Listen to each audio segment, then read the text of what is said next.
I want to read to you something from a book that was and is foundational to permaculture. And it's one of the earlier influences to permaculture. And that book is right here. It's called Tree Crops, A Permanent Agriculture by J. Russell Smith. And this particular copy, which most people see this copy here, but this particular copy is quite a rare gem in my library. It's a presenter's copy given by J. Russell Smith and signed by J. Russell Smith of the first edition in 1929, and it was given to Carl Wetsch. But another video should be made on that topic on another day. But here, let me read this.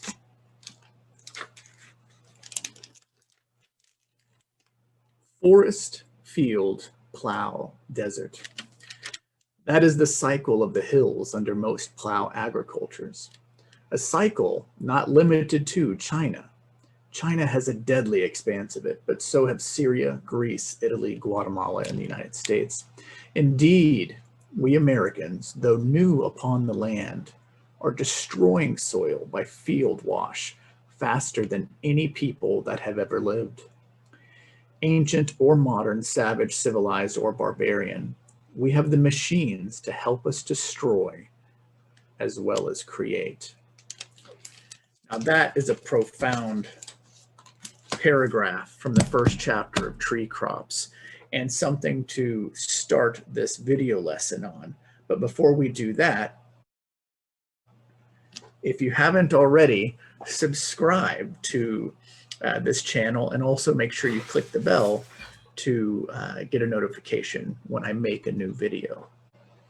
In this lesson, I want to bring back up a fundamental that is often overlooked in permaculture.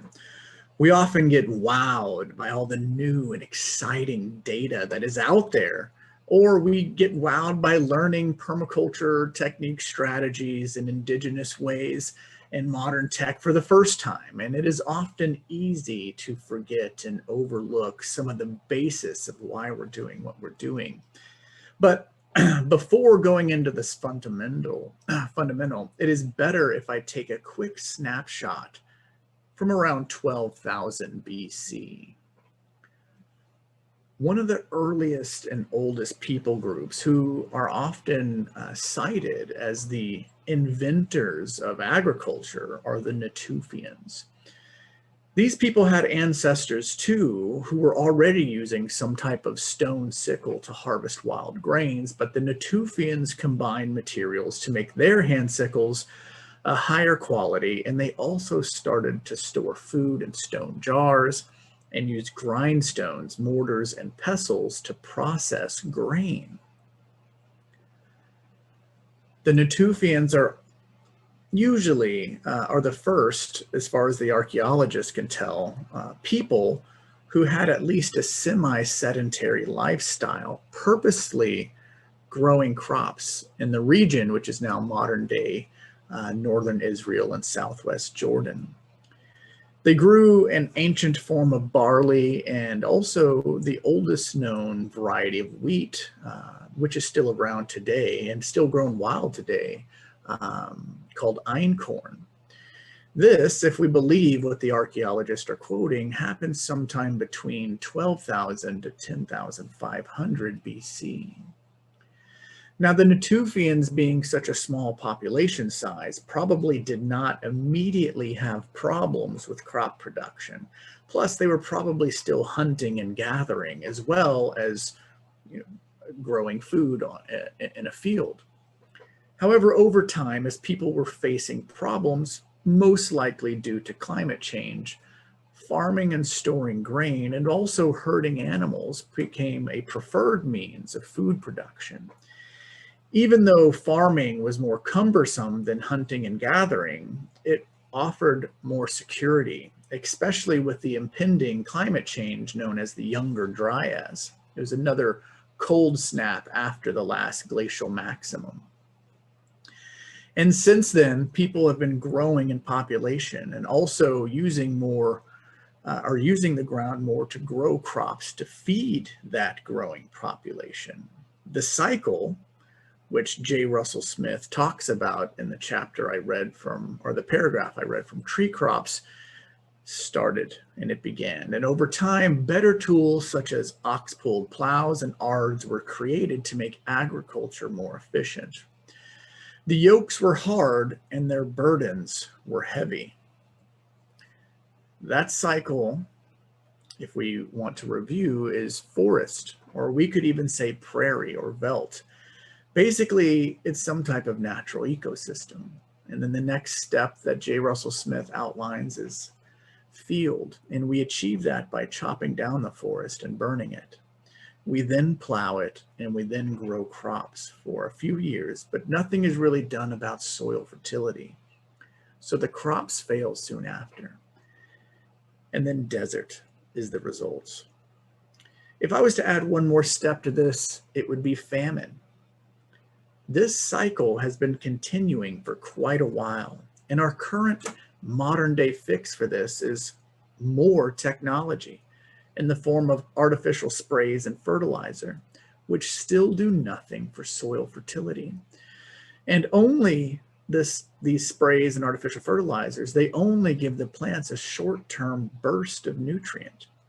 This is akin to taking an IV as a human. Yeah, it keeps you alive, but it's not normal or healthy. This is where permaculture can really come in. Permaculture fundamentally sees this cycle, which by the way we're still on, as a way towards an end to the environment, and even more cogently, an end to humanity. Look, I'm actually all for growing grains. I grow einkorn, which you can see here on the right, corn and beans, which you can see here on the left. And I'm going to be growing oats here pretty soon to help feed my livestock to offset feed costs. And I also like the taste and the feeling I get from eating bread. And if I'm being honest, cookies too. However, this can only happen sustainably, growing these types of small grains on a homestead level, meaning just a few rows or an acre or so dedicated to grain production. These grains, such as wheat, corn, soy, and so on, are the grains that in today feed the world, and they consume most of the world's agricultural land. However, these crops are annuals, meaning they have to be planted and worked and harvested every year. And not only does this take a tremendous toll on the soil, turning it into desert, which we have to artificially inseminate with artificial and synthetic fertilizers and chemicals, it also is a tremendous amount of work and energy that is used to do this every year. Fundamentally, permaculture is not promoting annual agriculture for feeding populations. And that is why I open this episode with a reading from J. Russell Smith's Tree Crops. We want to focus on perennials and tree crops which can give us our needs. Multi-layer plantings such as alley cropping shown here on the left where trees are planted, and then in between them a crop or a companion plant is grown. Or silvopasture shown here on the right where trees are planted and then animals are then grazed in between those trees to create another multi-story crop. And look, these are just a few techniques that get at the heart of permaculture. And it's these types of systems which greatly reduce the work of annual crops and annual agriculture. You have trees like chestnuts themselves, which can replace wheat in one sense. But any tree is still better if it produces for human food or animal food, because it only has to be planted once, and then it will give many years, sometimes hundreds of years worth of food, while simultaneously building soil and soil fertility underneath it, rather than plowing that soil and loosening it, such as annual agriculture does, so that soil can be washed or blown away. So what can you do about this? Well, you can start planting a garden. You can start by planting a garden. and working in fruit and nut and support species around the periphery where they make sense.